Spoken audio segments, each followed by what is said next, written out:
Boa noite. A Prefeitura de Barueri, em conjunto com a Secretaria de Saúde, realizou ontem à tarde a inauguração do atendimento 24 horas da farmácia municipal. Apesar da chuva, muita gente esteve no evento, que foi iniciado entre cumprimentos e agradecimentos. A cerimônia realizada na farmácia municipal, que fica aqui no Jardim São Pedro, contou com a presença de diversas autoridades, como por exemplo o secretário de Saúde, o Dr. Antônio Marques, além do prefeito Gil Arantes, que falou sobre a iniciativa. É o primeiro dos compromissos assumido no meu programa de governo cumpridos. E hoje nós estamos cumprindo um dos compromissos do nosso plano de governo. De acordo com o prefeito, outros bairros passarão a contar com o novo serviço.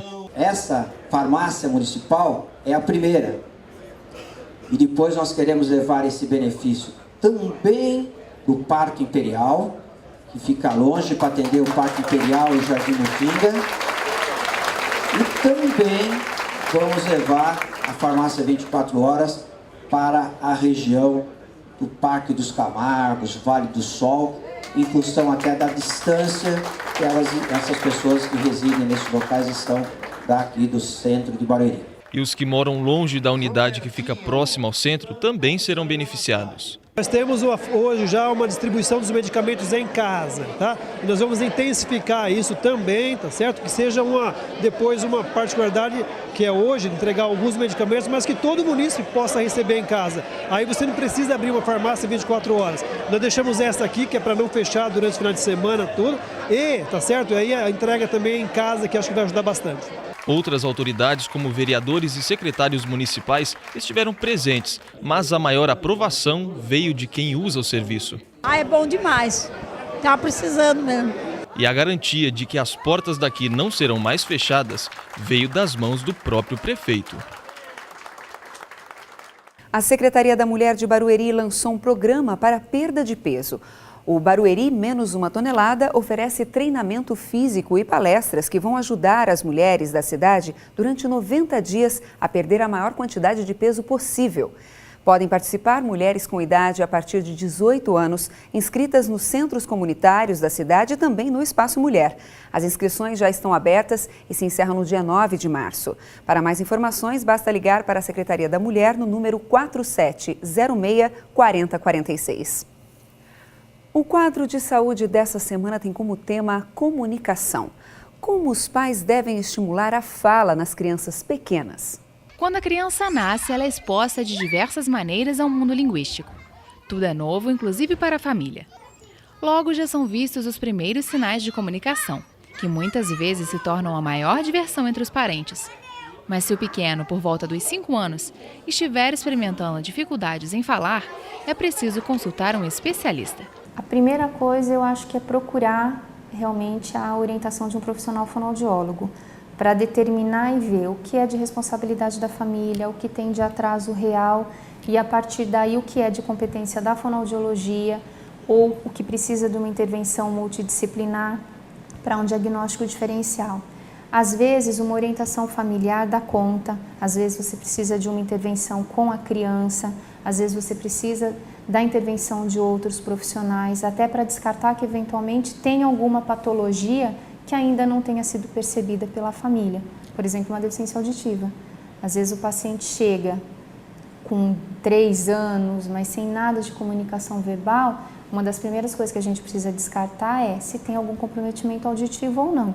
A partir daí você vai traçar qual é o seu plano de tratamento, para onde ele vai ser encaminhado, qual o tipo de abordagem. Não é possível evitar que a criança desenvolva uma patologia, mas é possível sim evitar que ela crie hábitos errados de fala e mastigação.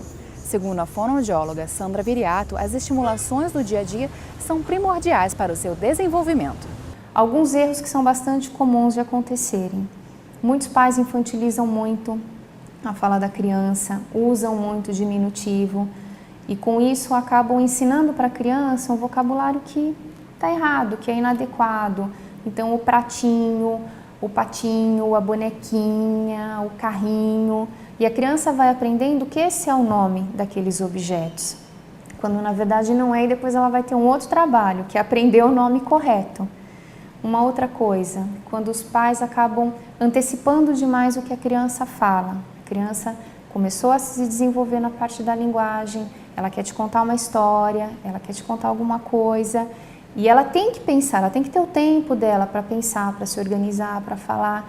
E os pais muitas vezes, na ansiedade ou na correria do dia a dia, se antecipam e interrompem a criança, adivinhando o que ela vai falar. É um risco, porque a criança ou pode encarar isso de uma forma natural, ou ela pode se inibir, pode se estressar, pode deixar de falar, até porque ela vai perceber que não adianta ela tentar, porque ela sempre vai ser interrompida. E como esses, tem outros tantos exemplos de erros que os pais, infelizmente, acabam cometendo. Por exemplo, às vezes criar alguma palavra com a criança para nomear determinado objeto, mas é uma palavra que só eles entendem e que você, quando a criança sai de casa, ela tenta aplicar e não consegue, porque é uma palavra de domínio familiar. Outra coisa é dar para a criança o que ela pede através de gestos. Então a criança, ela pode até ainda não falar, mas quando ela te mostrar, você não necessariamente vai só entregar o que ela quer, você vai nomear. Ah, você quer a água, ah, você está com fome. Para ele percebendo que ela foi atendida, mas que tem uma linguagem permeando toda essa situação. Porque fora dali, nem sempre as pessoas vão entender que isso é água, que aquilo é tô com fome.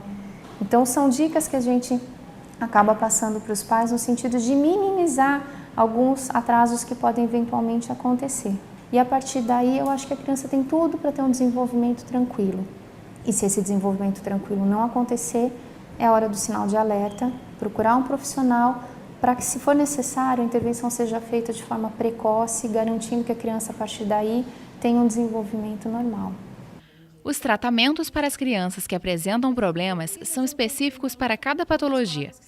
Cada caso precisa ser avaliado primeiramente por um fonoaudiólogo e depois, se necessário, encaminhado para um médico ortodontista, otorrinolaringologista ou correspondente ao problema apresentado. No próximo bloco, o novo cardápio escolar das escolas municipais de Barueri. Até já!